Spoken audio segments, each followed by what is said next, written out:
नमस्कार मित्रांनो, आपलं स्वागत आहे परत एकदा आपल्या आवडत्या चॅनलमध्ये स्पर्धा कार्ड.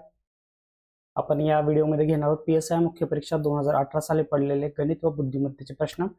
बघूया, सखोल विश्लेषण करूया आणि फ्रॉम बेसिक पासून आपण समजून सांगण्याचा प्रयत्न करूया. चला, पहिला प्रश्न घेऊया.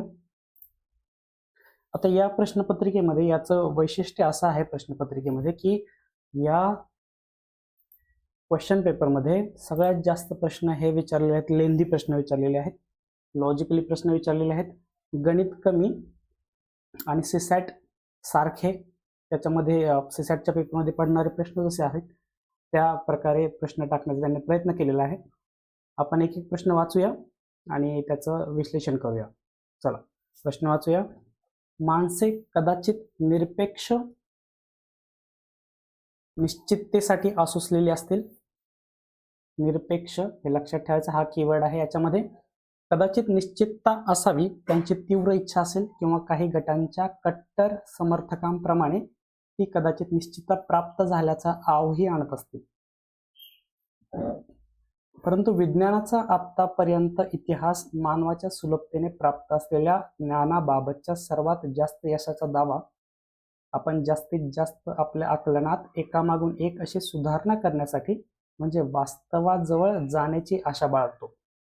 बघा, निरपेक्ष निश्चितता म्हणजे काय? Absolute concept.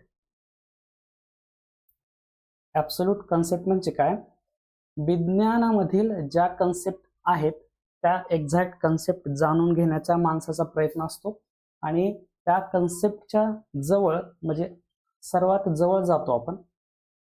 का जवळ जातो? कारण की आपल्याला ते पूर्ण कन्सेप्ट समजून घ्यायचे आहे. जसं की एक्झाम्पल घ्यायचं झालं तर ब्लॅक होल. बघा, ब्लॅक होलची कन्सेप्ट आपल्याला माहित होती, ब्लॅक होलमध्ये काय आहे वगैरे, पण ब्लॅक होलचं चित्र, ब्लॅक होलचं पिक्चर आपण सध्या आत्ता शोधलं.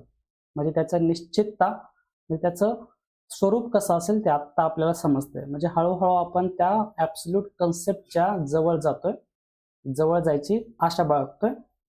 नंतर काय म्हटलंय की आपल्या चुकांपासून शिकायचंय. बरोबर, ब्लॅक होलची कन्सेप्ट आपल्याला अगोदर माहित होतो, त्यातील चुका आपण काढत काढत गेलो आणि आत्तापर्यंत आपण पोहोचलेलो आहे की ब्लॅक होल कसा असेल.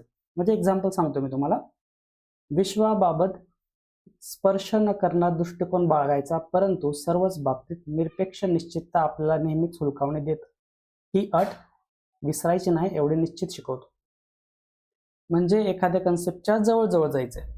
कारण की ॲक्च्युअल जशी अस्तित्वात आहे कन्सेप्ट ती एक्झॅक्ट आपल्याला जशीच्या तशी माहीत पडेल संशोधनातून हे अपेक्षित नाही. आपण जवळ जवळ जातोय. जसं कांद्याचं असतं.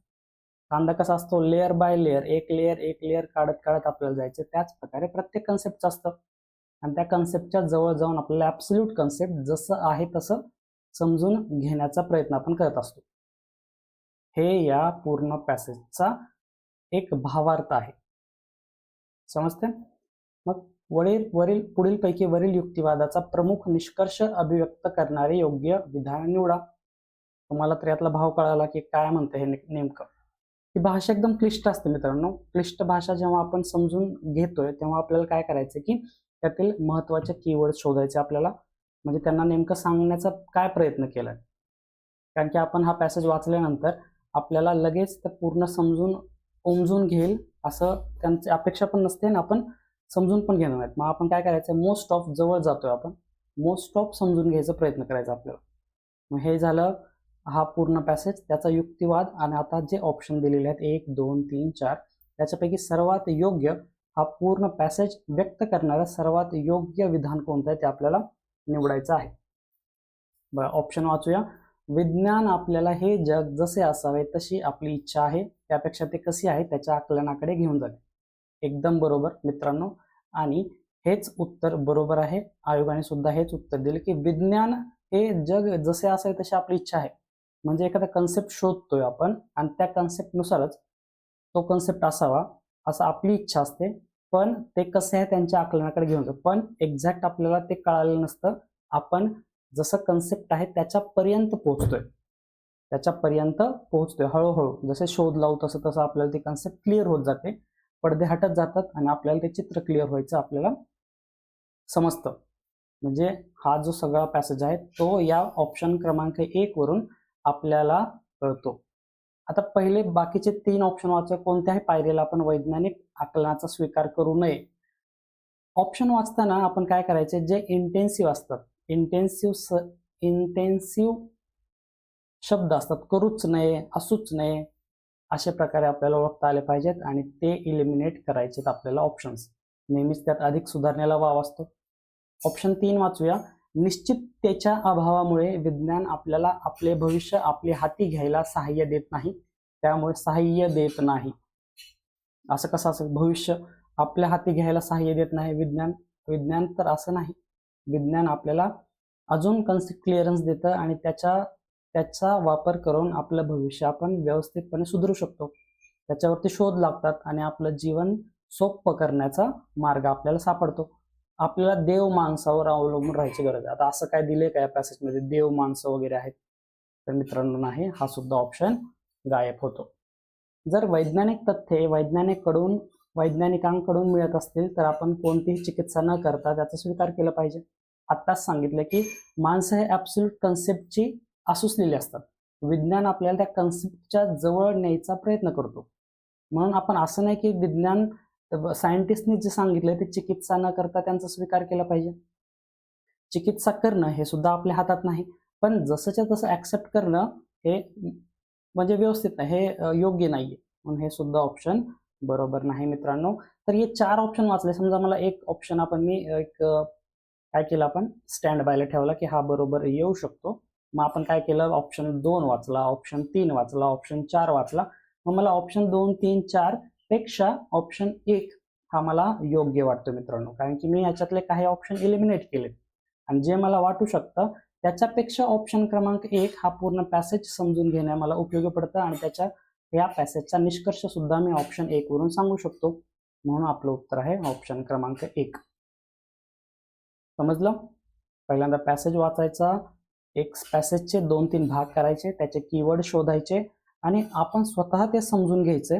म्हणजे एकदा मला पॅसेज समजला तर मी ऑप्शन वाचल्यानंतर ऑप्शन मधील कोणतं ऑप्शन या पूर्ण पॅसेजच्या जवळ जाऊन पोहोचतो, या पूर्ण पॅसेजचा अर्थ सांगण्याच्या जवळ जाऊन पोहोचतो, ते आपल्याला कळतं. समजते? असाच आपल्याला वे ऑफ थिंकिंग ठेवायचे मित्रांनो, असाच विचार सुद्धा करायचे अशा प्रकारचे प्रश्न पडल्यानंतर. समजते? चला जायचं पुढे. चला पुढचा प्रश्न घेऊया. असेच लेंदी प्रश्न आहेत या प्रश्नपत्रिकेमध्ये. बघा पुढचा सुद्धा प्रश्न असाच आहे. सौर डाग ही नियमित कालावधीनंतर सूर्याच्या पृष्ठभागावर तयार होणे थंड व गडद क्षेत्र आहेत. म्हणजे हा सूर्य आपल्या आणि हा समजा एक सूर्याच्या पृष्ठभागावर थंड व गडद क्षेत्र आहेत, याला म्हणतो आपण सौर डाग असं त्यांनी सांगितले. हा सूर्य आहे. वाढलेल्या सौरडाग घटना व पृथ्वीवरील वादळ कालखंड एकाच वेळी येतात असे वैज्ञानिकांचे निरीक्षण आहे. हे सौरडाग आणि आपली जी पृथ्वी आहे याच्यावरती जी वादळ तयार होत आहेत यांचा कालखंड एकच आहे. म्हणून त्यांना असं वाटतं की सौरडाग घटना आणि पृथ्वीवरील वादळ एकाच कालखंडात एकाच वेळी होतात असं सायंटिस्ट लोकांना दिसून आले, निरीक्षण आहे. पृथ्वीला जोरदार व व्यापक क्षेत्रात होणारा वादळी हवामानाच्या कालखंडाचा हा त्रास सौरडागाच्या वाढलेल्या संख्येमुळे होतो. बरोबर, जेवढे जास्त सौरडाग होत आहेत तेवढे जास्त वादळ सुद्धा निर्माण होत आहेत. तर वरील युक्तवादातील कमकुवतपणा दाखवणारे पुढीलपैकी सर्वात योग्य विधान निवडा. सर्वात योग्य विधान निवडा. ऑप्शन वाचूया. हा युक्तिवाद कमी सौरडागांचा पृथ्वीच्या हवामान प्रणालीवर होणारा परिणाम दुर्लक्षित करतो. दुर्लक्षित वगैरे असं काही सुद्धा करत नाही मित्रांनो, कारण की आपल्याला एक्झॅक्ट ते सांगतात की सौरडाग आणि वादळ एकाच कालखंडात येतात आणि सूर्यावरील सौरडाग त्याच्यामुळेच आपल्या पृथ्वीवरील वादळ हे वाढत आहेत असं सांगितले त्यांनी. इथे लिहिले की वाढलेल्या संख्येमुळे. हा चुकीचा आहे. ऑप्शन 2 वाचूया. हा युक्तिवाद पृथ्वीच्या वातावरणातील कमी दाब प्रणालीमुळे वादळे निर्माण होतात. कमी दाब या वस्तुस्थितीवर आक्षेप घेतो. या पूर्ण वरती दिलेला जो पॅसेज म्हणूया आपण त्याला, या विधानावर पृथ्वीवरील वातावरण कमी दाबाबद्दल काही वाक्य करतोय का, काही सेंटेन्स देतोय का, काही भाष्य करतोय का की पृथ्वीवरील वातावरणाचा कमी दाब आहे म्हणून वादळे तयार होत आहेत? नाही, हा सुद्धा चुकीचा आहे मित्रांनो. लक्षात घ्या, सीसॅट मधील प्रश्नांना सुद्धा हे लागू होतं. मी आता जे सांगतोय ते की पॅसेजमध्ये जे दिले ते तथ्य मानायचं. पॅसेजमध्ये त्यांनी काही सांगो ते योग्य मानायचे आणि त्याच्यावरती निष्कर्ष काढायचा आहे. आपण आपली बुद्धी चालवायची नाही किंवा आपण लहानपणापासून आपली ज्या विचारांनी जडणघडण झाली तशी मानसिकता आणि बौद्धिक क्षमता आपली जी तयार झालेली आहे त्याच्यावरती विचार करायचा नाहीये. आपल्याला असं डेव्हलप करायचं की जे दिलेलं आहे ते तथ्य मानायचे आणि त्याच्यावरून आपल्याला खालचे विधान निवडायचे. बरोबर, पुढे वाचूया. हा युक्तवाद पृथ्वीवर नेहमीच कुठे ना कुठे वादळ होत असते या वस्तुस्थितीकडे लक्ष देत नाही. लक्ष देत नाही ते सांगण्याचा प्रयत्न करताय की अशा प्रकारे आहे सौरढग आणि वादळे. हा सुद्धा येऊ शकत नाही मित्रांनो. चौथा काय, या दोन घटना एकाच वेळेस घडत असल्याने एक दुसरीला कारणीभूत असे गृहीत धरले आहेत. हा सगळ्यात जवळ पोहोचतो की हे कमकुवतपणा म्हणजे काय राहिले, काय सांगू शकतो आपण याच्यामध्ये या पॅसेजमधून. तर आपण सांगू शकतो या दोन्ही घटना एकाच वेळेस घडताय असं सांगितले त्यांनी. कालखंड इथे दिसते, कालखंड एकच. मग मी असं म्हणू शकतो की या दोन घटना एकाच वेळेस घडत असल्याने एक दुसरीला कारणीभूत आहे असं गृहीत धरलं आहे. ते या पॅसेजमध्ये दिले नाही. त्या पॅसेजमध्ये जर हे दिलं असतं तर हा पॅसेज पूर्ण दिसला असता. म्हणून जो कमकुवतपणा दाखवतोय तो हा कमकुवतपणा की पॅसेज पूर्ण व्हायला आपल्याला हे सांगितलं असतं तर बरं झालं असतं की या दोन घटना एकाच वेळेस घडत असल्याने एक दुसरीला कारणीभूत आहे, गृहीत धरले असा उल्लेख नाही, म्हणून हा कमकुवतपणा ठरतो.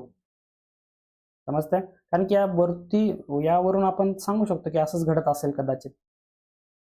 समजतंय? म्हणून आपला हा ऑप्शन क्रमांक 4 हे उत्तर आहे. आयोगाने सुद्धा हे उत्तर दिलेलं आहे. समजतंय? मी याच्यामध्ये अशा प्रकारचे जर प्रश्न पडले तर आपण एक प्रकारे सांगू शकतो की आपल्याला ऑप्शन्स एलिमिनेट करायचे आणि जवळच्या जवळ, जसं मी कांदा म्हणतोय तुम्हाला, लेयर बाय लेयर मला कोणता योग्य वाटतोय, सगळ्यात जवळ कोणता जाऊ शकतो तो ऑप्शन आपल्याला चूज करायचा आणि याच पद्धतीने अशा प्रकारचे प्रश्न सोडवायचे आपल्याला. समजतंय? लक्षात येते? चल पुढचा प्रश्न घेऊया आपण. बघा पुढचा प्रश्न बघा आता. जर एक्स अक्ष वेळ दर्शवत निर्देशित करत असेल आणि वाय अक्ष वेग, म्हणजे यांना असं सांगायचंय की बघा हा एक्स ॲक्सिस आहे, एक्स अक्ष मानूया, हा वाय अक्ष आहे. एक्स अक्ष वेळ दर्शवतोय आणि वाय अक्ष हा वेग दर्शवतोय. तर पुढील माहिती निर्देशित करणारा उचित आलेख निवडा.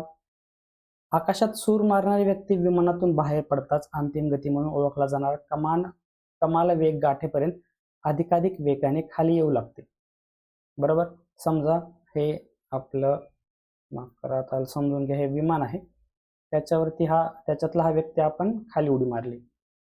मग त्याने काय केलं, एकदम फास्ट गतीने आला, कमाल वेग प्राप्त केला. कमाल वेग म्हणजे काय, मॅक्सिमम वेलोसिटी त्याने अटेंड केली. आणि मॅक्सिमम वेलोसिटी अटेंड केल्यानंतर काय केलं त्यांनी, पॅराशूट खोलला. पॅराशूट खोलल्यानंतर छत्री उघडेपर्यंत याच वेगाने खाली येत राहते. हवाई छत्री व्यक्तीचा हा वेग खूपच कमी होईपर्यंत मंद करते. म्हणजे एकदम उडी मारली असं बघा, इमॅजिन करा, व्हिज्युअलाइज करा. त्या माणसाने उडी मारली, त्या व्यक्तीने उडी मारली, तो खाली फास्ट आला, एकदम फास्ट आला. त्यानंतर त्यांनी पॅराशूट खोललं, म्हणजे हवाई छत्री खोलली आणि मग त्याचा काय झाला, वेग हा खूपच कमी होईपर्यंत मंद केला. त्याचा वेग पॅराशूट खोलल्यानंतर खूपच कमी झाला. तर व्यक्ती जमिनीला स्पर्श करेपर्यंत हा वेग स्थिर राहतो. हे लक्षात घ्या, स्थिर राहतो. कधी, पॅराशूट उघडल्यानंतर त्याचा वेग जेव्हा कमी होईल आणि तो कमी होणारा वेग जेव्हा हा व्यक्ती पृथ्वीवर उतरेल तोपर्यंत स्थिर राहतो. आता असं सगळं जे सांगितलेलं आहे त्याच्यानुसार कोणता आलेख तयार होतोय हे मला सांगायचंय. आता स्थिर राहतोय, बघा स्थिर राहतोय म्हणजे स्थिर राहतोय, वेग स्थिर राहतोय. याचा वेग स्थिर राहतोय, वेळ तर वाढतोय, खाली पडतोय, पण वेग स्थिर राहतोय. म्हणजे अशी आडवी रेष कोणत्या आलेखामध्ये मला दिसते, बघा ऑप्शन क्रमांक 2 आणि ऑप्शन क्रमांक 4 मध्ये मला दिसते. म्हणजे हे एक ऑप्शन आणि 3 ऑप्शन हे एलिमिनेट झाले, कारण की यांच्यामध्ये स्थिर नाहीये. वेग जो आहे तो स्थिर नाहीये, वेग हा आपला कमी कमी होत जातो. याच्यामध्येच फक्त वेग हा स्थिर आहे. दिसते सरळ रेष याशी. आता जेव्हा उडी मारली, त्यांनी उडी मारली आणि त्याच्यानंतर काय करतोय, तर तो फास्ट, त्याचा वेग वाढतोय. मग वेग कुठं वाढतोय, इथं पण वेग वाढतोय आणि इथं सुद्धा वेग वाढतोय. बघा इथं सुद्धा वेग वाढलाय, इथं सुद्धा वेग वाढलाय. नंतर पॅराशूट खोलल्यानंतर त्याचा स्पीड जो तो ॲब्रप्ट कमी होतोय, लगेच कमी होणार त्याचा स्पीड. मग स्पीड लगेच कुठं कमी होते बघा, इथं असा कमी कमी हळूहळू कमी होते. पण इथं जर बघितलं की लगेच त्याचा वेग हा स्पीड हा कमी झाला आणि परत स्थिर झाला. म्हणजे हा सुद्धा ऑप्शन एलिमिनेट झाला आणि त्याचा वेग वाढला. हा जो पॉईंट आहे तो मॅक्स म्हणजे कमाल वेग व्ही मॅक्स आहे. त्याच्यानंतर पॅराशूट खोलला. पॅराशूट खोलल्यानंतर त्याचा वेग कमी कमी झाला आणि परत एक काही काळानंतर स्थिर झाला. म्हणजे बघा, वेग खूपच कमी झाला. खूपच कमी म्हणजे असा खूपच कमी झाला, बरोबर. स्लोली कमी झालाय का त्याचा, हळूहळू कमी झालाय का, नाही, खूपच कमी झाला आणि मग स्थिर झाला पृथ्वीवर पोहोचेपर्यंत. म्हणजे आपलं उत्तर आलेलं आहे ऑप्शन क्रमांक 4. ऑप्शन नंबर 2 सुद्धा आपण केलेला आहे एलिमिनेट. म्हणून मित्रांनो, प्रश्न सोडवताना पहिल्यांदा काय करायचं आहे, प्रश्न समजून घ्यायचा आहे. प्रश्न समजून घेताना तुम्ही डायग्राम जरी काढल्या तरी पण व्हिज्युअलाइज होतं आणि पूर्ण जो प्रश्नाचा सार आहे तो समजून घ्यायचा आपल्याला प्रयत्न होतो आणि समजून सुद्धा येतो. त्याच्यानंतर आपल्याला काय करायचं आहे, हे सगळं झाल्यानंतर ऑप्शन बघायचे, ऑप्शन एलिमिनेट करत जायचे. ऑप्शन जेव्हा एलिमिनेट करतो तेव्हा ऑप्शन बरोबर यायची पॉसिबिलिटी, प्रोबॅबिलिटी आपली वाढते. जेव्हा मी 2 ऑप्शन एलिमिनेट करतो तेव्हा मला 2 ऑप्शन बरोबर म्हणजे ऑप्शन उत्तर बरोबर येण्याची माझी प्रोबॅबिलिटी किती असते मित्रांनो, 50% होते. एक तर हे असेल ऑप्शन नंबर 4 किंवा एक तर ऑप्शन नंबर 2 असेल. आणि परत मी कीवर्ड जे शोधलेले आहेत त्याच्यानुसार मला बरोबर ऑप्शन क्रमांक 4 जो आलेख दिलेला आहे तो मला बरोबर वाटतो आणि बरोबरच येतोय. आपलं उत्तर आलेलं ऑप्शन क्रमांक 4. समजतंय? समजायलाच पाहिजे मित्रांनो.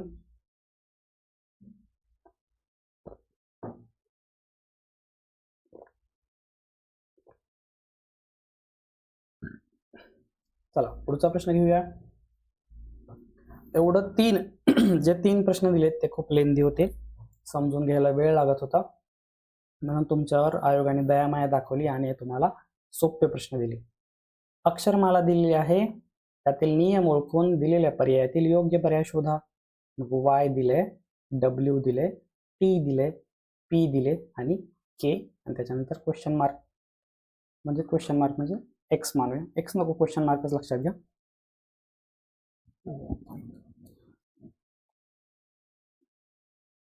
क्वेश्चन मार्कच्या जागी काय येते ते शोधायचं आहे. आता बघा, आता ABCD काढायची का आपल्याला, का समजून घेता याच्यामध्येच. चला आता आपण थोडंसं आपण प्रोग्रेसिव्ह करूया आणि समजून घेऊया की सलग 2 अक्षरामधील फरक काय. आता डब्ल्यू आणि वाय मधला फरक काय मित्रांनो, डब्ल्यू आणि वाय मध्ये काय फरक आहे, एकचा फरक आहे. कोणता, एक्स, बरोबर, एक्स येतो. टी यू व्ही हा किती झाला, 2चा फरक झाला. पी नंतर क्यू आर एस टी 3चा फरक झाला. नंतर K L L M N O हे किती झाले, 4चा फरक झाला.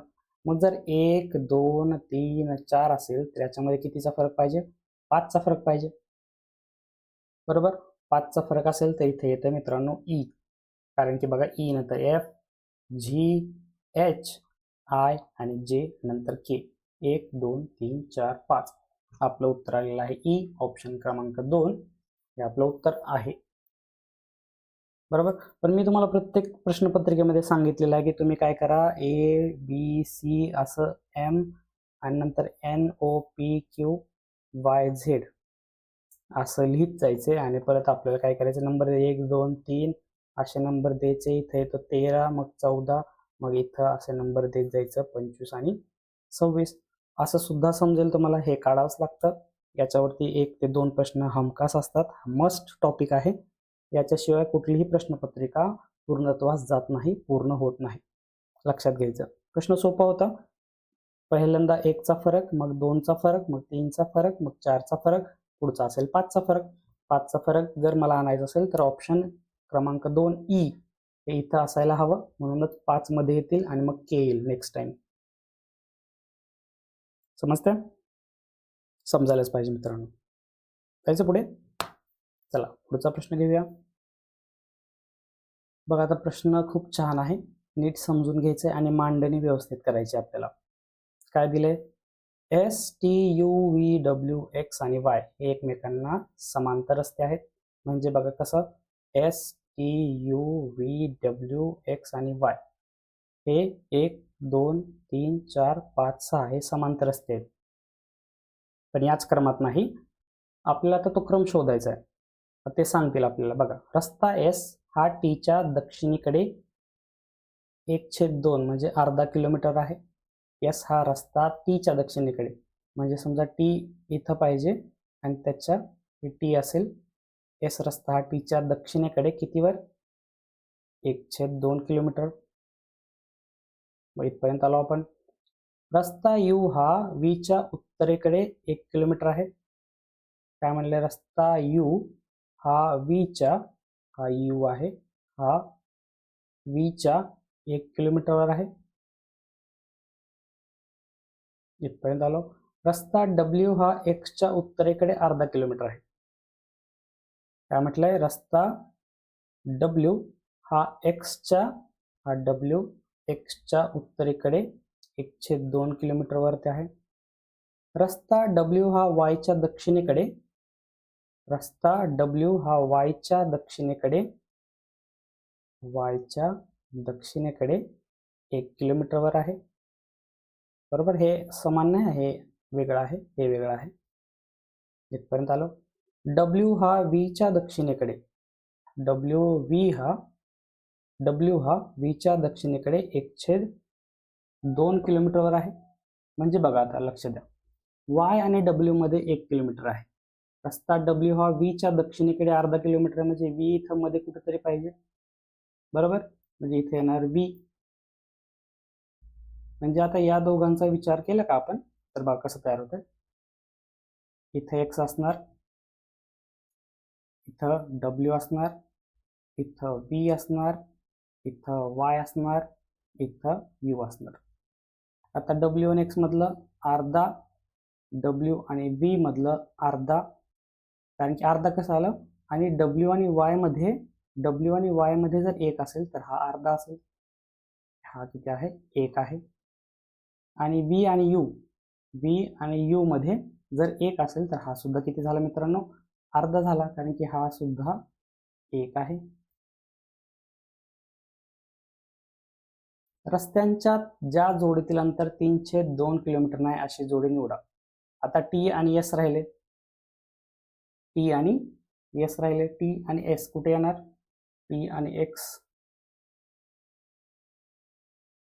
टी आणि एक्स आपण लिहूया मित्रांनो. टी इथे येईल आणि एस इथे येईल. अर्धा किलोमीटर.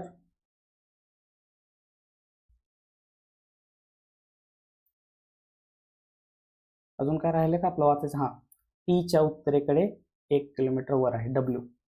टीच्या उत्तरेकडे 1 किलोमीटर आहे, म्हणजे हे सुद्धा 1 किलोमीटर असेल, आणि म्हणून हा आहे अर्धा किलोमीटर. समजतंय? म्हणजे हे असं आलं बघा. आता हे परत एकदा मी नीट लिहितो सेपरेट, म्हणजे आपलं टोटल आलेलं आहे, कसं आलेलं आहे ते आपण परत एकदा मांडणी करूया. 1 2 3 4 5 6, बरोबर 6च आहेत ना? 1 2 3 4 5 6 आणि 7 आहेत, सॉरी माफ करा 7. मग S T x W V Y आणि यू. बरोबर. आता कसं आहे, हा यू आणि व्ही मध्ये हा अर्धा झाला, यू आणि व्ही मध्ये हा झाला 1, म्हणजे त्याच्यामुळे हा झाला अर्धा.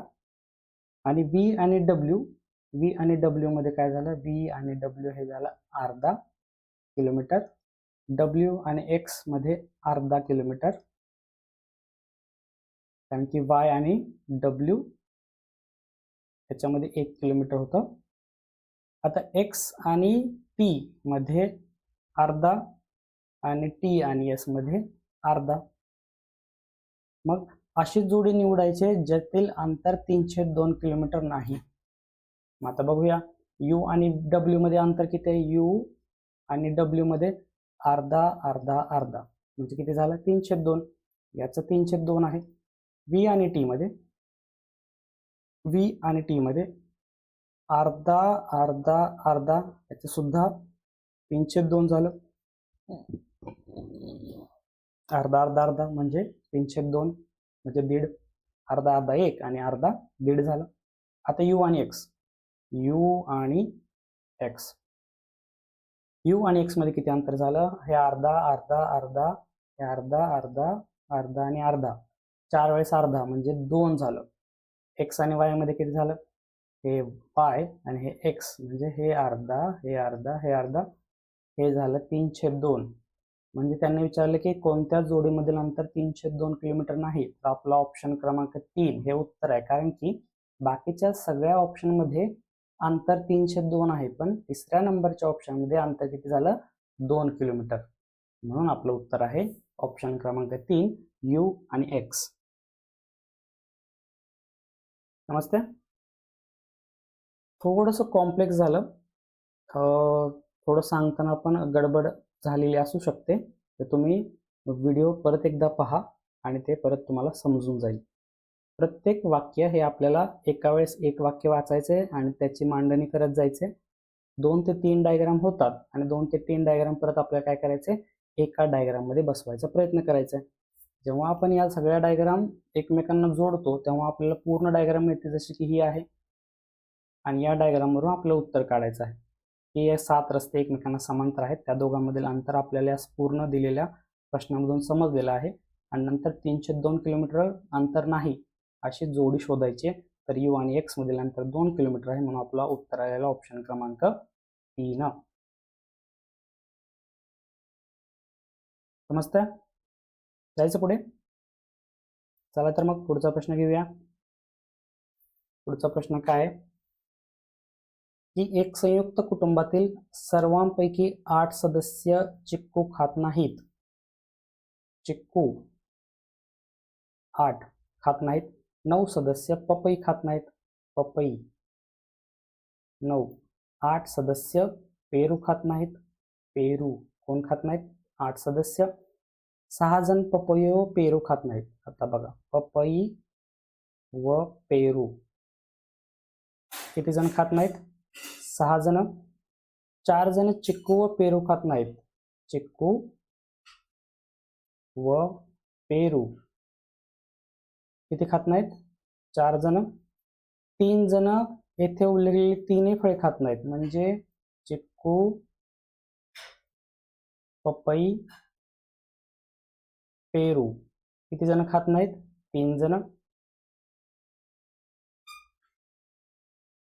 तर सर्व कुटुंब सदस्यांची एकूण संख्या दर्शवणारा पर्याय निवडा. तर बघा, चिक्कूला ए मानूया, पपईला बी मानूया, पेरूला सी मानूया. तर पपई व पेरू बी आणि सी झालं. चिक्कू व पेरू ए आणि सी झालं. आणि चिक्कू, पपई, पेरू किती झालं? A B C. अजून काय राहिले का? अजून काहीतरी राहिले वाटते, कारण की एक पपई व पेरू, 6 जण पपई व पेरू खात नाहीत. 4 जण चिक्कू व पेरू खात नाहीत. आणि 4 जण पपई व चिक्कू खात नाहीत. पपई व चिक्कू राहिला आपल्या मित्रांनो. पपई व चिक्कू 4 जण खात नाहीत. म्हणजे पपई काय? बी आणि पेरू चिक्कू ए, म्हणजे ए आणि बी. आता आपल्याला काय करायचंय? सर्व कुटुंब सदस्यांची एकूण संख्या शोधायची. मग आपल्याला काय करावं लागेल मित्रांनो? सेट थेरी फॉर्म्युला वापरायचा आहे. Set theory formula. सगळ्यांची मिळून संख्या म्हणजे A union B union C. आणि हा फॉर्म्युला असतो ए अधिक बी अधिक सी वजा ए युनियन बी वजा बी युनियन सी वजा सी युनियन ए. माफ करा. आणि सगळ्यात शेवटी अधिक A intersection B intersection C. आता मला सगळे दिलेलं आहे त्यांनी गिवन. ए म्हणजे काय? चिक्कू न खाणारे 8 जण, बी म्हणजे पपई 9 जण, पेरू सी म्हणजे 8 जण, वजा ए युनियन बी म्हणजे ए युनियन बी पपई व चिक्कू 4 जण, बी युनियन सी, बी युनियन सी कुठे आहे? पपई पेरू, बी युनियन सी 6, बरोबर.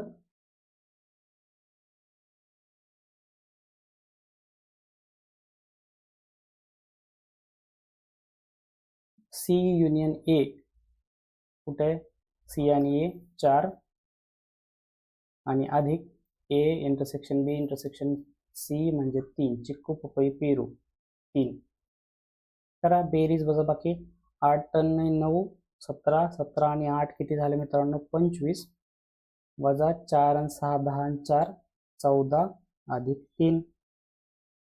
25 मधून 14 गेले किती राहिले? 6 आणि 5 11 अधिक 3, 11 आणि 3 झाले 14. 14 आहे का? ऑप्शन क्रमांक 2 बघा, 14 हे उत्तर आहे. सर्व कुटुंब सदस्यांची एकूण संख्या किती? तर 14. ऑप्शन क्रमांक 2, कुटुंबामध्ये 14 सदस्य आहेत.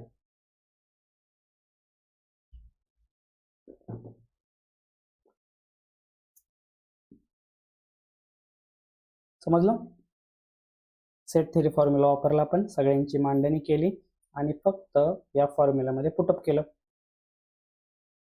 ऑप्शन क्रमांक 2 14, कुटुंबामध्ये 14 सदस्य आहेत. चला जायचं पुढे. चला पुढचा प्रश्न घेऊया. बघा,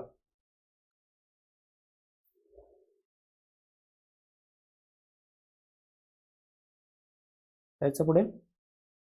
एका ठिकाणाचे रिक्षा भाडे मीटर दाखवत असलेल्या संख्येवर, रिक्षा भाडे मीटरवर बघतोय आपण, संख्येवर पुढे वर्णन केल्यानुसार निर्धारित आहे. मीटर दाखवत असलेल्या संख्येनंतरची 4 हा गुणक मोठी संख्या विचारात घेऊन किंमत ठोकळ केलेली जाते. इथे लक्षात घ्या, हे परत वाचायचं आपल्याला. 4 हा गुणक मोठी संख्या घ्यायची आपल्याला. नंतर काय झालं? जर एक्झाम्पल दिले नमुन्या दाखल, जर मीटर वाचन 37 पैसे असेल तर ती संख्या 40 पैसे म्हणून विचारात घेतली जाते. का? कारण की 4 मधील जी संख्या दिली मीटर वाचते त्याच्या पुढची 4 हा गुणक मोठी संख्या विचारात घेऊन आपल्याला करायचं. मग 37चं केलं त्यांनी 40. एक्झाम्पल चालू आहे. त्याच्या परिणामी मिळणाऱ्या संख्येला 17 ने गुणले जाते. परत काय करायचे? 17 ने गुणायचे. संख्येला सर्वात जवळची असणारी 25च्या पटीत असणारी संख्या विचारात घेऊन याच्यानंतर जे उत्तर आलं ते 25च्या पटीत सर्वात जवळची संख्या कोणती बघायचे. सर्वात जवळ 25च्या पटीत. तर अंतिम ठोकळ भाडे गणले जाते. हे असं करायचं, ह्यांनी सांगितले. जर 37 आलं तर 4चा गुणक घेऊन मोठी संख्या घ्यायची, नंतर त्याला 17 ने गुणायचे आणि जे उत्तर येते त्याच्या जवळची 25च्या पटीतील कोणती संख्या आहे ती शोधायची आपल्याला. कसं? आता बघूया. बघा, आता म्हटलं की जर मीटर वाचन 55 असेल तर अंतिम भाडे किती? 55 पैसे. मग 55 पैसेच्या मोठी 4चा गुणक असलेली संख्या कोणती? तर 55च्या पुढची बघा मित्रांनो 56 ही संख्या आहे. जवळची मोठी गुणक 4चा गुणक पाहिजे, 4 ने भाग गेला पाहिजे. 56 ला 4 ने जाते बघा, 4 1 4, 4 चौक 16, बरोबर. म्हणजे 55च्या सर्वात जवळची संख्या 4 गुणक मोठी म्हणजे 56 आली. मग जेव्हा मोठी संख्या घेतो नंतर कितीने गुणायचंय? 17 ने गुणायचंय. मग 56 ला चला 17 ने गुणूया. 17 सख्ख दुग्गोदरसे, 17 सख्ख दुग्गोदरसे आणि 17 5 85 आणि 10 मित्रांनो काय येणार? 95. आता 952 आपलं उत्तर आलंय. पण आता काय करायचंय? 25च्या पटीत सर्वात जवळची संख्या कोणती आहे? 25च्या पटीत सर्वात जवळची संख्या मित्रांनो 950. 25 ने भाग जाते का बघूया. 25 1 25, 25 त्रिक 75, 20 आलं. पुढचा 25 8 200, बरोबर. मग सर्वात जवळ 952 ला 25च्या पटील संख्या 950 आहे. तुम्ही म्हणाल सर आपल्याला मोठी का घेतली नाही, तुम्ही लहान का केली? तुम्ही त्याच्या पुढची सुद्धा संख्या घेऊ शकला असतात, पण नाही मित्रांनो. पुढची संख्या जर घ्यायची म्हटलं तर मला 23 ने ऍड व्हावं लागतं. याच्यामध्ये 23 ऍड करावं लागतात आणि याच्यामध्ये वजा 2 करावं लागतं. मग सर्वात जवळची संख्या मला कोणती येते? मला 950 जवळची आहे. सगळ्यात जवळची 975 पुढची संख्या आहे, 25 ने भाग जाणारी, ती 23 ने मोठी आहे 952 पेक्षा. 952 पेक्षा 950 हे दोन्ही लहान आहे, म्हणून मला सर्वात जवळचे घ्यायचे, म्हणजे कन्फ्यूज व्हायचं नाही की 25च्या पटीतील पुढची संख्या घ्यायची का, तर तसं काही नाही. तुम्ही पुढची घ्या किंवा मागची घ्या, पण ती सर्वात जवळची पाहिजे. मग 952च्या सगळ्यात पुढची 25च्या पटीतील संख्या आहे 975 आणि मागची संख्या आहे 950 25च्या पटीतील. मग सर्वात जवळची मी काय घेणार, 950 घेणार मित्रांनो. मग उत्तर झालं 950 पैसे. 55 पैसे पासून आपण पुढं गणित केलेलं आहे. मग 950 पैसे झाले. 950 पैसे म्हणजे किती, 9 रुपये आणि 50 पैसे. ऑप्शन क्रमांक 2 बघा, 9 रुपये आणि 50 पैसे हे उत्तर आलेलं आहे. म्हणजे तुम्हाला सोपं जावं म्हणून त्यांनी एक्झाम्पल सुद्धा दिले हे 37चं, आणि मग त्यांनी 55 वर एक्सपेरिमेंट करा म्हटले. 55 आलं मीटर वाचन, तर किती रुपये भाडं झालं असेल, तर भाडं झालं आहे 9 रुपये आणि 50 पैसे. 9 रुपये आणि 50 पैसे झालेलं आहे. समजते? जायचं पुढे. चला पुढचा प्रश्न घेऊया. काय म्हणते, 1981च्या ऑक्टोबर 1 तारखेला गुरुवार होता, बरोबर.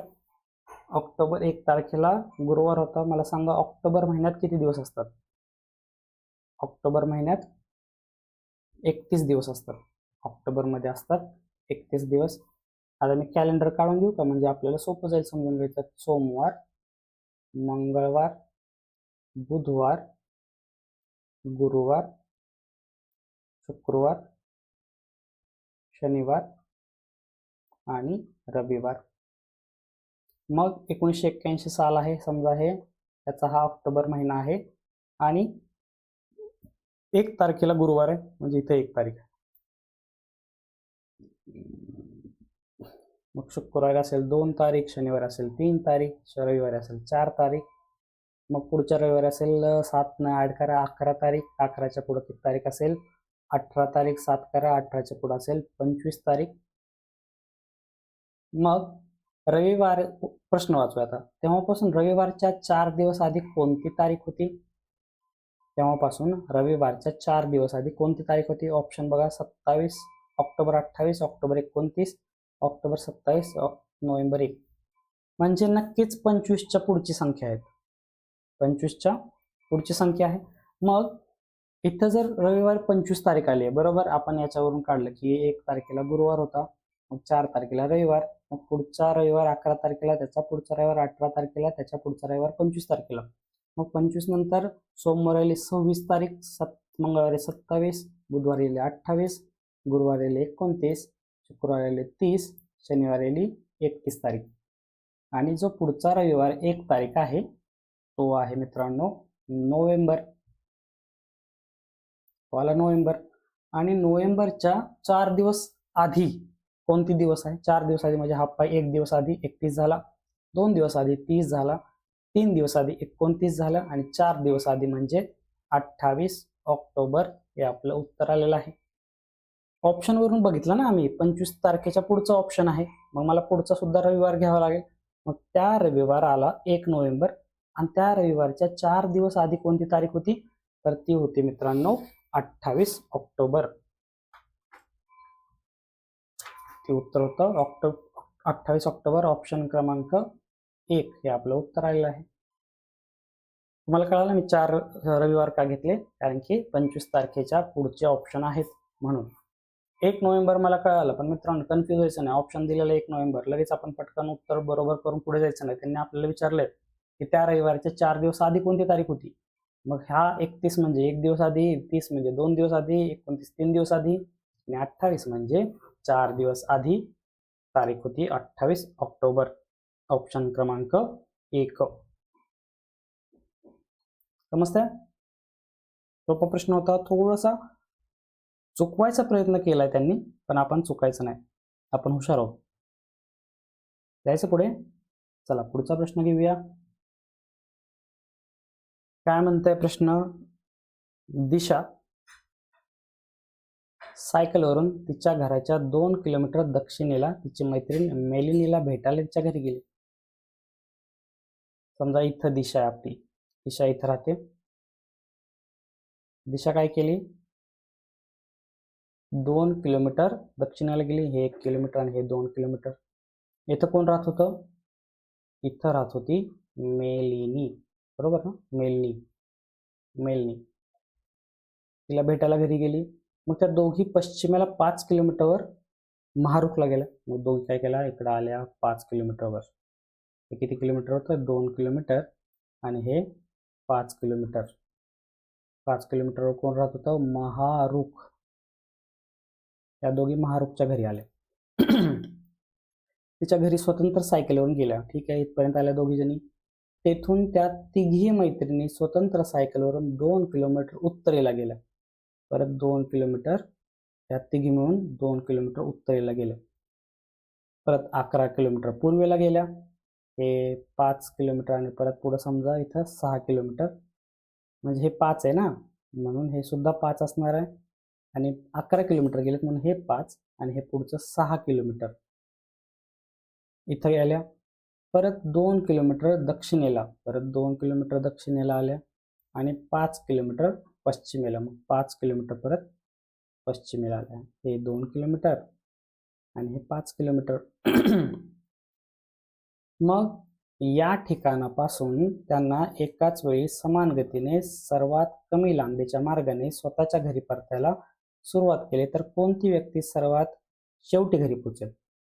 बघा, मेलेनीचं घर इथं आहे, महारुखचं घर इथे आहे आणि दिशाचं घर इथे आहे. मग सर्वात शेवटी घरी कोण पोहोचतंय? मग पहिल्यांदा काय करूया, दिशाला किती वेळ लागेल घरी पोहोचायला? दिशा काय करणार? हे 5 आहे, बघा इथं हे 5 आहे आणि वरचं 6 आहे, म्हणजे हे उरलेलं किती असणार आहे? 1 किलोमीटर असणार आहे. मग दिशा पहिल्यांदा 1 किलोमीटर इकडे गेली आणि परत 2 किलोमीटर वरती गेली. हे 2 आहे, म्हणजे 1 किलोमीटर प्लस 2 किलोमीटर. दिशा पोहोचली 3 किलोमीटर प्रवास केल्यानंतर ते आपल्या आपल्या घरी पोहोचली. आता मेलनी, इथून या जागेवर मेलनीचं घर तर 1 किलोमीटरवरच आहे. मग 1 किलोमीटर नंतर लगेच मेलनी घरी पोहोचली. नंतर महारुख, बघा हे 1 किलोमीटर आणि हे 5 किलोमीटर हे अंतर पार केल्यानंतर महारुख पोहोचली तिच्या घरी. 1 किलोमीटर आणि 5 किलोमीटर म्हणजे 6 किलोमीटर. त्यांनी आपल्याला काय विचारलंय की सर्वात शेवटी घरी कोण पोहोचले? समान गतीने गेलेत, गतीमध्ये फरक नाही. मग शेवटी घरी पोहोचलं कोण पोहोचणार? ज्याचं घर सर्वात लांब आहे. सर्वात लांब घर आहे आपल्या महारुखचं. मग सर्वात शेवटी घरी पोहोचणार महारुख. ऑप्शन क्रमांक 3 हे उत्तर आलेलं आहे.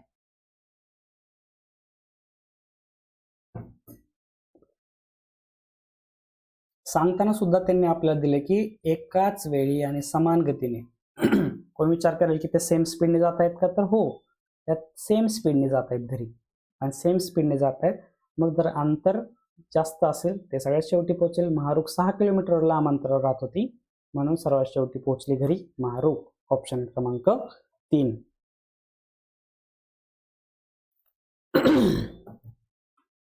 समजते? समजायलाच पाहिजे मित्रांनो. चला पुढचा प्रश्न घेऊया. बरं, पुढील युक्तिवाद अभ्यासा आणि त्यातील वापरलेल्या तर्काशी सारखेपणात सर्वात जवळचा असलेला पर्याय निवडा. आता आपला युक्तिवाद बघा काय म्हणते. सर्व फळे झाडावर वाढतात, तो वृक्ष फळे धारण करतो म्हणून तो वृक्ष झाड आहे. म्हणजे सर्व फळे झाडावर वाढतात. सर्व फळे झाडावर वाढतात. सर्व फळे झाडावर वाढतात, तो वृक्ष फळे धारण करतो म्हणून तो वृक्ष झाड आहे. आता आपण काय करूया, सर्वात जवळचा तर्क कोणता हे ऑप्शनवरून करूया. ऑप्शन क्रमांक 1, सर्व झाडे फळे धारण करतात, तो वृक्ष फळे धारण करतो म्हणून तो वृक्ष झाड आहे. सर्व झाडे फळे धारण करतात असं आहे का? सर्व फळे झाडावर वाढतात, तो वृक्ष फळे धारण करतो म्हणून तो वृक्ष झाड आहे. हे थोडं स्टँड बायला ठेवू. 2 नंबरचा ऑप्शन बघूया. सर्व झाडे फळे धारण करतात, बहावा हे झाड आहे म्हणून बहावा फळे धारण करतो. ऑप्शन क्रमांक 2 बघा. सर्व झाडे फळे धारण करतात, सर्व झाडे फळे धारण करतात, सर्व फळे झाडावर वाढतात, याचाच अर्थ सर्व झाडे फळे धारण करतात. हे बघा थोडंसं मला योग्य वाटतंय. भावा हे झाड आहे म्हणून भावा फळे धारण करतो. जर सर्व झाडे फळे धारण करतात आणि भावा हे झाड आहे म्हणून भावा फळे धारण करतो. जर भावा हे झाड आहे, एक गृहीत आहे, त्यांनी सांगितले सर्व झाडे फळे धारण करतात म्हणून भावा फळे धारण करतो, कारण की भावा हे झाड आहे. ऑप्शन 1 पेक्षा ऑप्शन 2 मला बरोबर वाटतोय. हा एलिमिनेट करून टाकू. सर्व भावा फळे धारण करतात, हे नाही, हे येऊ शकत नाही. अगोदरच तुम्ही असा निष्कर्ष काढत नाही की सर्व भावा फळे धारण करतात, ते झाड फळे धारण करत म्हणून हे झाड भाव आहे, नाही, जमत नाही. सर्व वृक्ष फळे धारण करतात, ती शेंग भावा फळे आहे म्हणून सर्व वृक्ष भाव आहे. शेंग हे काहीतरी वेगळं सांगितलं ह्यांनी म्हणून हे सुद्धा उत्तर बरोबर नाही. ऑप्शन क्रमांक 2 हे आपलं उत्तर आहे की सर्व झाडे फळे धारण करतात. सर्व फळे झाडावर वाढतात म्हणून सर्व झाडे फळे धारण करतात, हे याला पुष्टी मिळते. आता त्यांनी एक एक्झाम्पल दिले की भावा हे झाड आहे म्हणून भावा फळे धारण करतो. जर सर्व झाडे फळे धारण करतात आणि जर भावा हे झाड आहे तर झाड असेल तर फळे धारण करणारच म्हणून भावा फळे धारण करतो, हे सुद्धा बरोबर आहे. म्हणून आपलं ऑप्शन क्रमांक 2 हे उत्तर बरोबर आहे. सर्वात जवळचा युक्तिवाद, तर्काशी सारखेपणा सर्वात जवळ आहे ते ऑप्शन क्रमांक 2 आहे. कारण की सर्व झाडे फळे धारण करत असतील आणि एखादी गोष्ट जर झाड असेल तर ती गोष्ट फळ धारण करेलच, हे आपल्याला आपण सांगू शकतो. ऑप्शन क्रमांक 2 उत्तर आलेलं आहे. समजतंय? जायचं पुढे. चला पुढचा प्रश्न घेऊया. आता सगळं वाचायचंय आणि शेवटी बघा काय लिहिले आपण बघूया. एका संकेत प्रणालीनुसार ब्राईट फ्रेश सनी डेचा संकेत मेक रिग को मफ आहे. आता मला लिहावं लागेल. एक option bright fresh sunny day ला काय म्हणतात? मेक रिग कोह आणि मफ. ठीक आहे, इथपर्यंत आलो. दुसरं काय म्हणतंय की fragrance of fresh flowers, fragrance of fresh flowers ला काय म्हणतोय? रिग पोक ओग हेज, रिग पोक ओग हेज. नंतर bright colours of baskets, bright colours of baskets ला काय लिहिले? नेट मफ नुक पोक, नेट मुफ नुक पोक. आता चौथं काय म्हणलं की baskets filled with flowers, baskets filled with flowers ला काय म्हटलंय? पिट नेट ओगजेक, पिट नेट ओगजेक. आता या माहितीचा उपयोग करून पूर्णपणे विसंकेतित न करता येणारा शब्दगट निवडा. म्हणजे काय सांगू शकत नाही आपण, हे सगळं जे आहे त्याच्यावरती कोणत्या खालच्या जे शब्दगट आहे त्याचा आपण डिकोड करू शकत नाही. मग आता बघूया कशाचा डिकोड करू शकत नाही. आता सेंटेन्स 1 आणि 2 बघा, यातलं कॉमन काय आहे का? यातलं फ्रेश कॉमन आहे बघा, इथं फ्रेश आहे. मग खालचं कुठलं आहे? रिग कॉमन आहे, म्हणजे काय म्हणू शकतो? फ्रेशला रिग म्हणतो आपण. ठीक आहे. आता बघा ब्राईट, इथं एक ब्राईट आहे, इथं सुद्धा ब्राईट आहे. मग इथलं कॉमन काय आहे की मेघ कोह मुफ, हे बघा मुफ आणि मुफ इथं कॉमन आहे, म्हणजे ब्राईटला मुफ म्हणतो आपण. समजलं मला? अजून काय? बास्केट्स बघा, इथं सुद्धा बास्केट आहे, इथं सुद्धा बास्केट आहे. उरलंय काय? नेट, नेट हे बघा इथं नेट आहे, इथं नेट आहे, म्हणजे बास्केटला नेट म्हटलेलं आहे. अजून काय आहे का आपल्याला सांगता येण्यासारखं? म्हणजे बघा ब्राईट फ्रेश, अजून फ्लॉवर्स, हां फ्लॉवर्स बघा, फ्लॉवर्सला आणि इथं सुद्धा फ्लॉवर्स आहे. मग ओग आहे बघा, ओग, ओग म्हणजे फ्लॉवर्सला ओग म्हटलंय. अजून काय उरलंय का? म्हणजे बघा, सनी डे, सनी डेला मेक आणि कोहो याच्यापैकी कोणतं तरी येणार. सनी डे ला मेक आणि कोहो, पण असंच नाही, हे उलट सुद्धा येऊ शकतं. सनीला मेक म्हणू शकतात, सनीला कोहो म्हणू शकतात, किंवा डेला मेक म्हणू शकतात किंवा डेला कोहो म्हणू शकतात. अजून काय फ्रॅग्रन्स आहे, फ्रॅग्रन्स ऑफ, फ्रॅग्रन्स ऑफला काय म्हणतो आपण, फ्रॅग्रन्स ऑफ ला काय, पोक किंवा हेज, पोक किंवा हेज. अजून काय उरले का बघा, कलर्स ऑफ. आता कलर्स ऑफ, हा ऑफ पण आहे बघा, इथं ऑफ आहे आणि इथं ऑफ आहे, मग ऑफला काय येते, पोक. ऑफला आलं पोक, म्हणजे ऑफला जर पोक आलं तर फ्रॅग्रन्सला हेज आलं, बरोबर. आणि मग या तीन मध्ये कलर्स एकटं उरलंय, कलर्सला आलं नूक, म्हणजे हे सुद्धा कव्हर झालं आपल्याला, हे सुद्धा कव्हर झालं. आता बघा, फिल्ड विथ, फिल्ड विथला आलेला आहे पिट किंवा जेक. म्हणजे फक्त आपण डिकोड कुठलं करू शकणार नाही, तर हे सनी डेचं मेक कोह आणि फील्ड विथचं पिट किंवा जेक. कारण की आपल्याला एक्झॅक्ट सांगता येणार नाही की सनीला या दोघांपैकी काय म्हटले किंवा डेला या दोघांपैकी काय म्हटले. त्याचप्रमाणे फील्डला या दोघांपैकी काय म्हणले आणि विथला या दोघांपैकी काय म्हणले हे आपण सांगू शकत नाही. मग या ऑप्शनपैकी डिकोड न करता येण्यासारखं काय आहे बघा. बघा, फ्रॅग्रन्स ऑफ फ्रेश फ्लॉवर्स हे मी करू शकतो. मला सगळ्या गोष्टींचं मिळालेलं आहे. फ्रॅग्रन्सचं मिळालेलं आहे, फ्रेश फ्लॉवर्सचं मिळालेलं आहे, ऑफचं मिळालेलं आहे. जसं दिलं फ्रॅग्रन्स ऑफ फ्रेश फ्लॉवर्सचं दिलं डायरेक्ट त्यांनी. कलर्स ऑफ ब्राईट फ्लॉवर्सचं मिळालं का मला, colours of bright flowers, colours मिळालं, ब्राईट मिळालं, फ्लॉवर्स मिळालं, ऑफ मिळालं. ठीक आहे, हे सुद्धा येते मला. Baskets of fresh flower, basket, बास्केटचं मिळालंय, फ्रेशचं मिळालेलं आहे, फ्लॉवर्सचं सुद्धा मिळालेलं आहे, हे सुद्धा येते. Bright flowers field basket. आता बघा, फील्डचं मला माहित नाही, हा जो फील्ड शब्द आहे का तो मला माहित नाही, म्हणून मी हे पूर्ण डिकोड करू शकत नाही. ऑप्शन क्रमांक 4 हे येत नाही, म्हणून आपलं उत्तर जे आहे ते ऑप्शन क्रमांक 4 आहे. कारण की त्यांनी विचारलंय 20 संकेतित न करता येणारा, डिकोड न करता येणारा शब्दगट, तर ब्राईट फ्लॉवर्स फील्ड बास्केट. कारण की फील्ड बद्दल मला माहित नाही की फील्डला काय म्हणतात, ते पीट म्हणतात का जेक म्हणतात. त्याच्यावरून मी सांगू शकत नाही की फील्डला काय म्हणतात ते. या पूर्ण दिलेला हा जो आपण जो सगळं केलं त्याच्यावरून तर मला काढता आलं नाही की फील्डला काय म्हणतात, पीट म्हणतात का जेक म्हणतात. त्याच्यावरून मला ऑप्शन क्रमांक 4चा जो शब्द गट आहे हा मला सोडवता येणार नाही.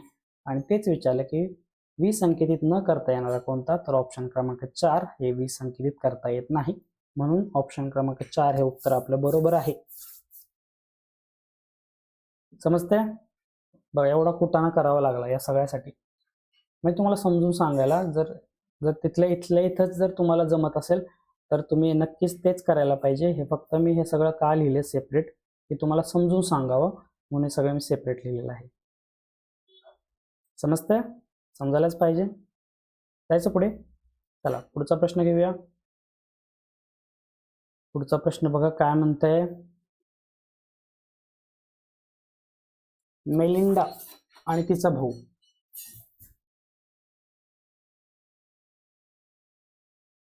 दिलेल्या माहितीच्या आधारे जास्तीत जास्त तर्कसंगत उत्तर निवडा. मेलिंडा आणि तिचा भाऊ मिळून त्यांच्या राहत्या घरात काही व्यक्तींबरोबर राहतात.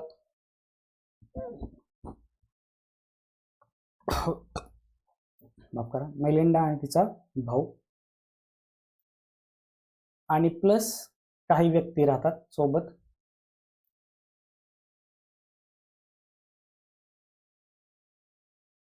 त्यात एक विवाहित जोडपे आहे. म्हणजे याच्या सगळ्यामध्ये एक विवाहित जोडपे आहे, म्हणजे विवाहित जोडपे. विवाहित जोडपे म्हणजे आता काय करूया आपण, पुरुषला प्लस लिहूया आणि स्त्रीला मायनस लिहूया. बरोबर, मेलिंडा हे मायनस झालं स्त्री आणि भाऊ म्हणजे प्लस झालं. विवाहित जोडपे म्हणजे काय झालं, एक प्लस एक मायनस झालं. एक जुळ्या बहिणींची जोडी राहते.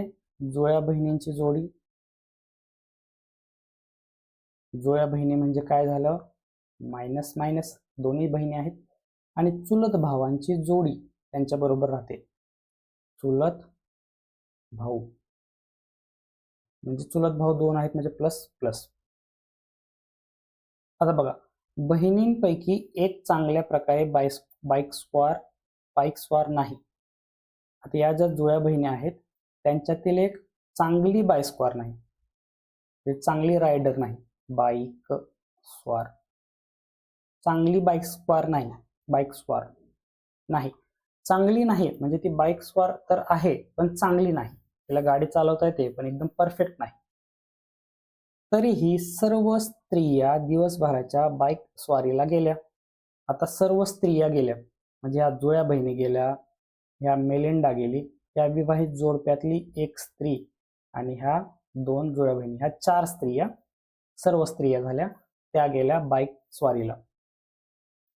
एक पुरुष डॉक्टर असल्याने तो 24 तास देखभालीची आवश्यकता असलेल्या रुग्णांची काळजी घेण्यास सकाळीच गेला. म्हणजे बघा, या 4 बायका गेल्या बाहेर, घराच्या बाहेर कोण कोण पडलं बघूया. 4 बायका गेल्या फिरायला, ओके, बाईक राईडला. नंतर एक जो पुरुष आहे तो डॉक्टर आहे, तो सुद्धा सकाळीच निघून गेला एका पेशंटची काळजी घ्यायला. इतर सर्व पुरुष दिवसभराच्या निसर्ग फेरीला गेले. बाकीचे पुरुष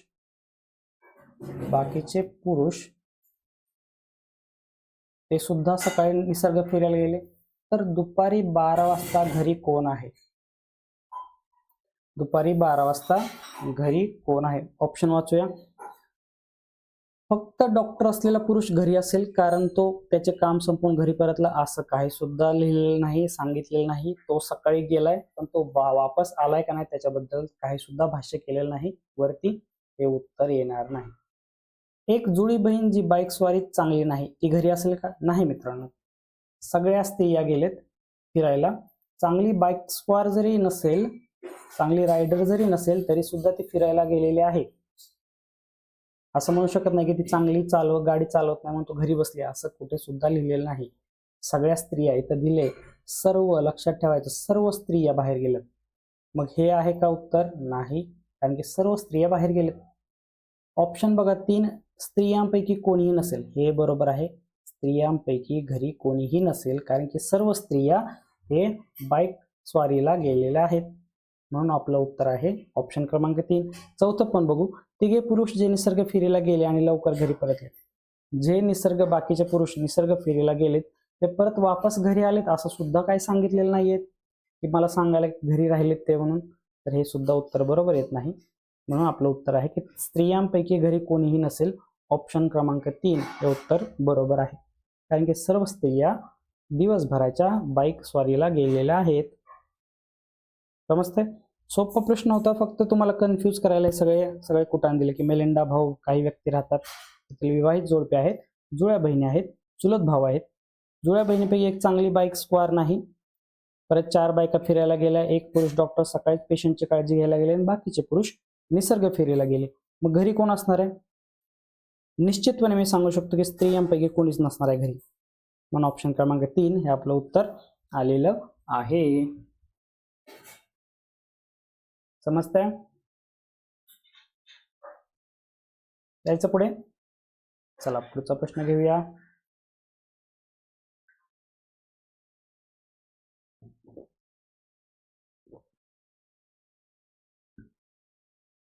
बघा, ओळीतील शेवटच्या आणि स्तंभातील तळाच्या तिसऱ्या फरशीची नक्षी पहिल्या 2 फरशांवरील एकमेकांवर येणारे समान घटक वगळता उरलेले घटक एकत्र करून तयार केलेले आहे. दिलेल्या रचनेसंदर्भात तर्कविसंगत फरशीचे स्थान आणि दिलेल्या पर्यायातून तिच्याऐवजी ठेवण्यासाठी उचित फरशी निवडा. म्हणजे काय सांगितले बघा, जो हा 1 नंबरचा बॉक्स आहे आणि 2 नंबरचा बॉक्स आहे, त्याच्यामधील जी कॉमन गोष्ट नाही ती गोष्ट 3 नंबरच्या बॉक्समध्ये ठेवायची आपल्याला. मग असा कोणता ऑप्शन आहे? त्याच्या जागी दुसरी फरशी ह्या option A, B, C, D मध्ये ठेवायची. तर आता मी काय करतो, तुम्हाला ऑप्शन वरून जाऊया.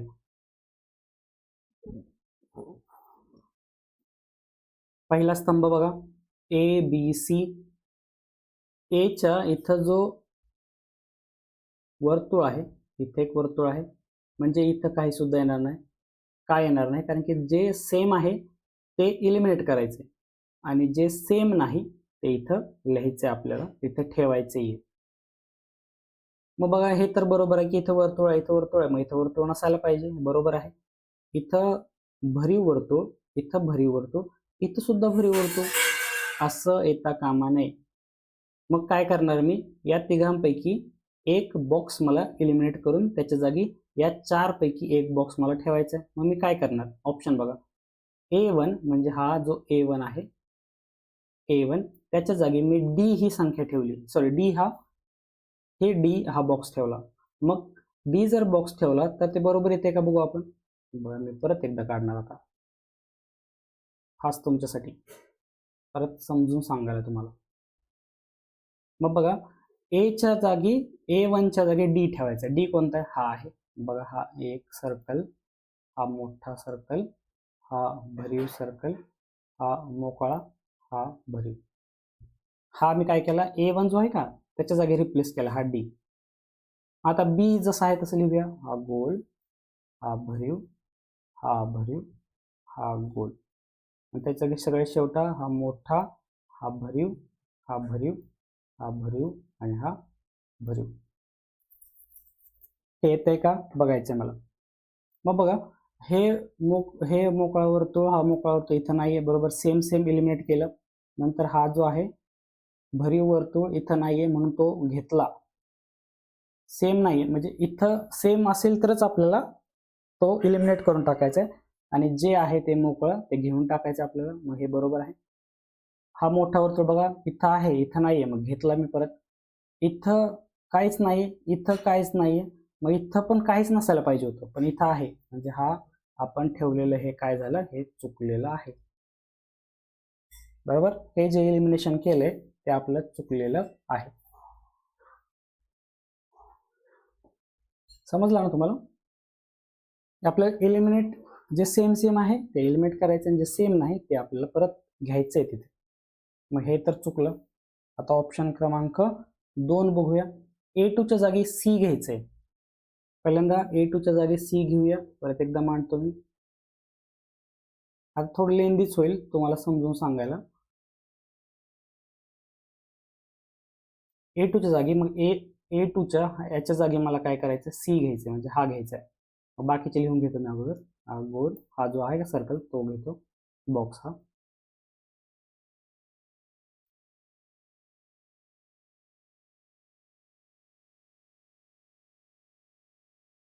बघा आता A2 जो आहे त्याच्या जागी मला C घ्यायचं म्हणजे हा बॉक्स घेतो. आता बरोबर येते बघा, ह्या दोनचं जे आपण सेम सेम एलिमेंट करतोय त्याप्रमाणे तिसरा बॉक्स येतो बघू. बघा हा वर्तुळ आहे, इथं वर्तुळ नाहीये, मग हा वर्तुळ इथं यायला पाहिजे ना. तर इथं भरीव दिलाय, मग हे इथंच चुकलं, म्हणजे हे येतच नाही. इथं काय पाहिजे होतं? भरीव वर्तुळ, सॉरी मोकळा वर्तुळ पाहिजे होतं. कारण की इथं आहे, इथं नाहीये, म्हणजे इथं मला हे घ्यावं लागलं असतं, हे लिहिलं. पण इथं तर काय दिले? भरीव वर्तुळ दिलंय, म्हणजे हे सुद्धा मित्रांनो चुकलेलं आहे. लगेच चुकतंय म्हणजे आपला त्यांनी वेळ सुद्धा वाचवला की ट्राय करायला. आता मला तिसरा ऑप्शन बघूया. तिसरा ऑप्शन काय म्हणले? B1च्या जागी B ठेवायचे. B1च्या जागी मला हा B ठेवायचा. चला मग परत एकदा करू आपण.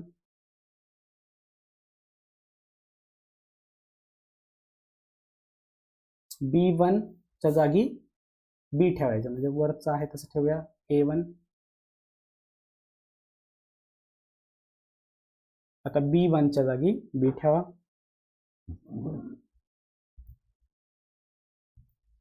आणि खालचं C1 आहे तसं ठेवायचं आपल्याला. हे मोठं, हे छोटं, हे छोटं छोटं. आता बघा इथं वर्तुळ आहे, मोकळं वर्तुळ, इथं वर्तुळ मोकळं आहे, मग इथं एलिमिनेट झाले तर काहीच येणार आहे, बरोबर. इथं भरीव वर्तुळ आहे, इथं काहीच नाही, मग इथं भरीव वर्तुळ आलं, बरोबर. इथं वर्तुळ आहे मोठा, इथं काहीच नाही, मग मोठा वर्तुळ घेतला. जे वेगवेगळं आहे ते मला इथं घ्यायचंय, जे सेम आहे ते एलिमिनेट करून टाकायचं.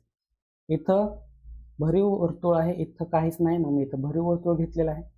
इथं मोकळा वर्तुळ आहे, इथं मोकळा वर्तुळ आहे, इथं मी काहीच घेतलं नाही कारण की सेम सेम आहे म्हणून मी एलिमिनेट केलं. इथं काहीच नाहीये, इथं भरीव वर्तुळ आहे म्हणून इथं भरीव वर्तुळ घेतलेलं आहे. सगळं मॅच झालं. 1 आणि 2 त्याच्यावरून तिसरा बॉक्स मॅच झाला म्हणून आपलं ऑप्शन क्रमांक 3 हे बरोबर आहे. त्यांनी जे सांगितले ते रिप्लेस केले आणि त्याच्यावरून जे त्यांनी लॉजिक दिले की वरचा 1 नंबरचा बॉक्स, 2 नंबरचा बॉक्स आणि तळाशी असलेला बॉक्स यांचा सहसंबंध कसा आहे तर सेम आलं की एलिमिनेट करायचं आणि वेगळं आलं की ते घ्यायचंय तिसऱ्या बॉक्समध्ये. जसं की हे वर्तुळ इथं इलिमिनेट केलं. हे अजून काय काय बाकी सगळं घेतलेलं आहे मी, बाकी सगळं घेतलं आपण, म्हणजे हे लॉजिक बरोबर आहे. आपलं उत्तर आलेलं ऑप्शन क्रमांक 3. थोडं लेंदी झाला हा प्रश्न, पण काही हरकत नाही, तुम्हाला समज